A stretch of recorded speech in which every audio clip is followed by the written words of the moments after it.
We name a team. We name what we're most confident in, what we're most concerned about for that squad. We start with the concerns, and we'll start with UNC. UNC men's basketball, what are you most concerned about, Dennis? Lack of versatility with their lineup. That's my biggest concern. We saw last year there are different times where Harrison Ingram can go down and play the 4. He's pretty much, that's how game started. He played the 4. You had Cormac Ryan with his size playing the 3 at 6'5" as a shooter. But if you needed to go big, you could put Harrison Ingram at the 3. You could put Cormac Ryan at the 2. You can kind of go with a bigger lineup, whether you had Jalen Washington or Jalen Withers down there with Armando Bacot. You had the versatility in your lineup. And also, when Harrison Ingram was playing the 4, he could stretch the floor as well and step outside and shoot threes. Versatility with your lineup. They don't have that this year. It's big guys and guards. There's no true wing on the team. That's something that they lack. They don't have versatility with their lineup, at least from what I've seen so far. I didn't think I would be going here with my concern. Okay. R.J. Davis's three-point shooting. Yeah. He has not been a good shooter from 3 this year. He is not. Last year, he was elite. I have the stats. 40% shooting on almost 8 attempts per game. 7.7 attempts per game. 40%, 39.8. That's really gosh darn good. This year, it's been bad. 27.5% shooting on nearly the same amount of attempts per game. This is the rock and the hard place for UNC. You can't tell him to stop. He's R.J. Davis.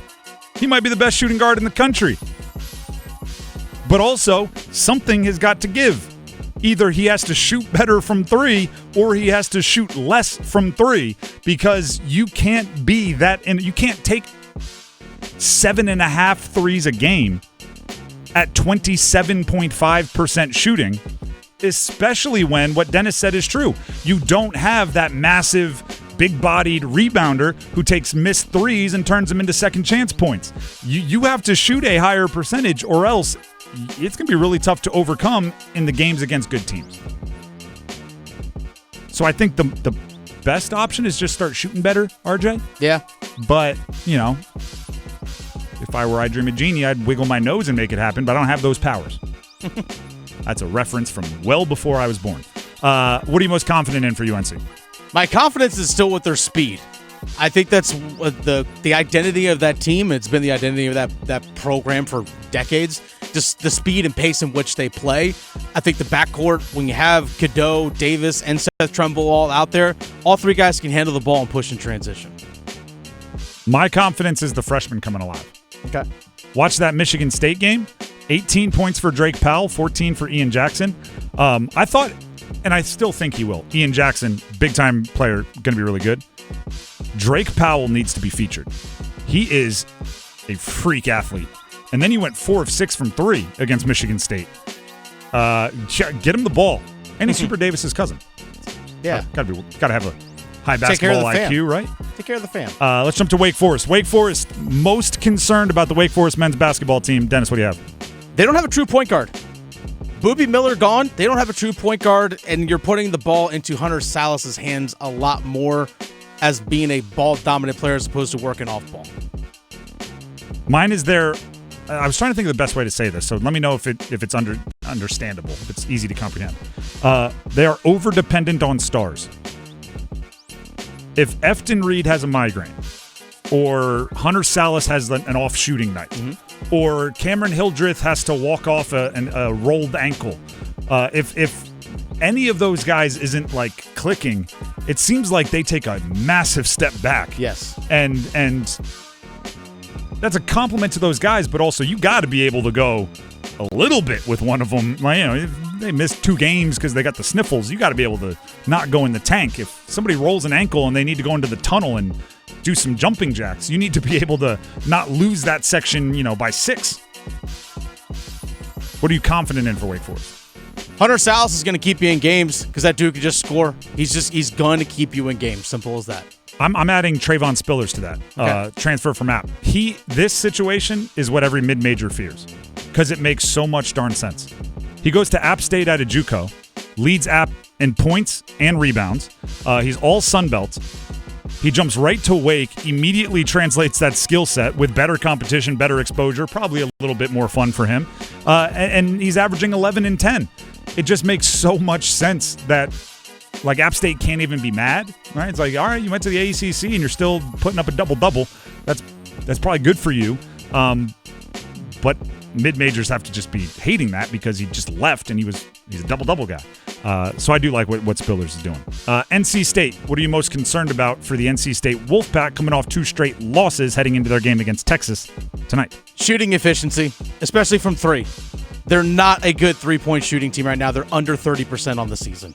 They have not, outside of BYU, actually BYU is the highest they shot from behind the arc at 39.1%. They do not shoot well from 3.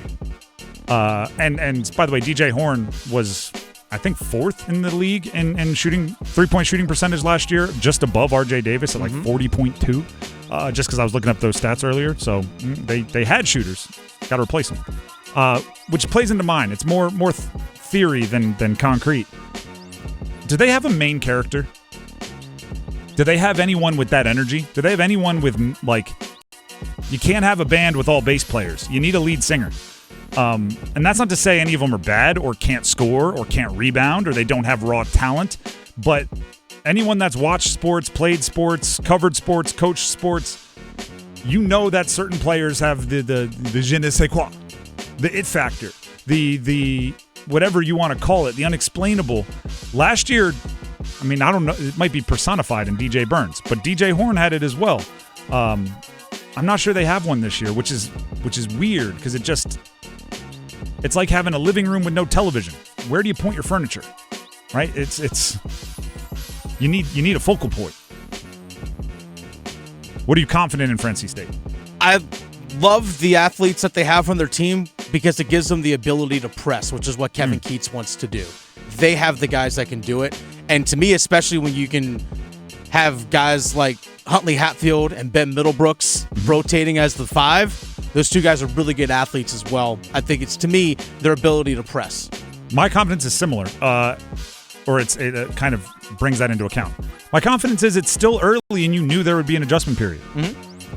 It's not just new players into the system, the transfers, the young guys. It's not just new players. It's a different system, right? We talked with Casey Morcell about it. Keatts wants to run. He wants to press. He wants to get shots up quick. He wants to get in transition. Last year, with their skill set, their personnel, they couldn't really do that. Not when they were playing well. So they're changing their system in addition to working in a bunch of new players. If preseason you're like, yeah, it's probably going to take us 20 games to get into a rhythm, then you don't panic before 20 games, right? You're just confident going, we're figuring it out. And finally, Duke basketball, they play tonight in a top 10 matchup.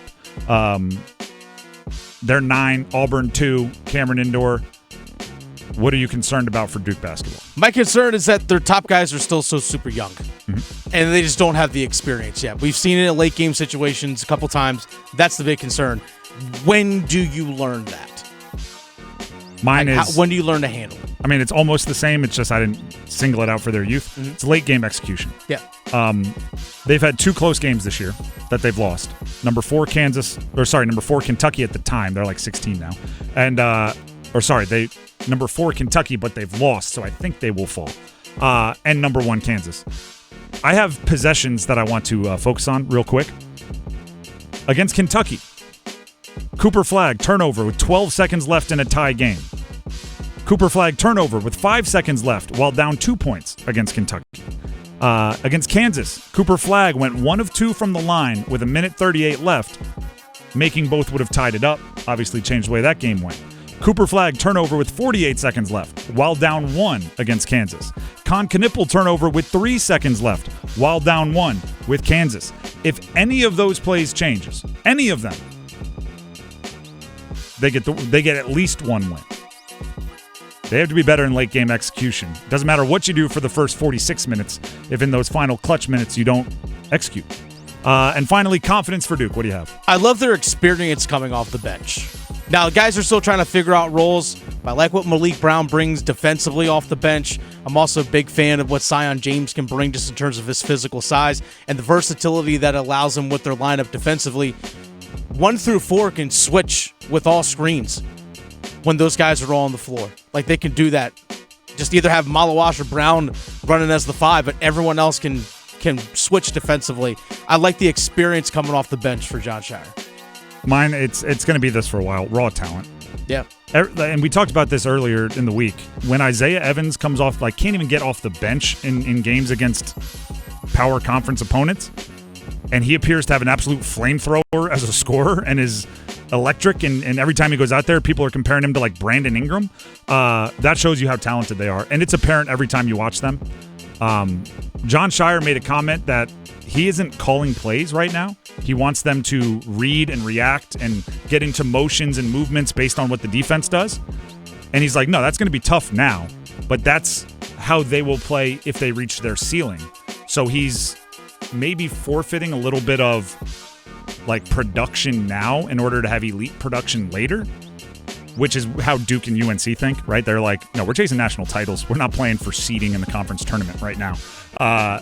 So they're swinging for the fences, and I want to see what that raw talent can get into.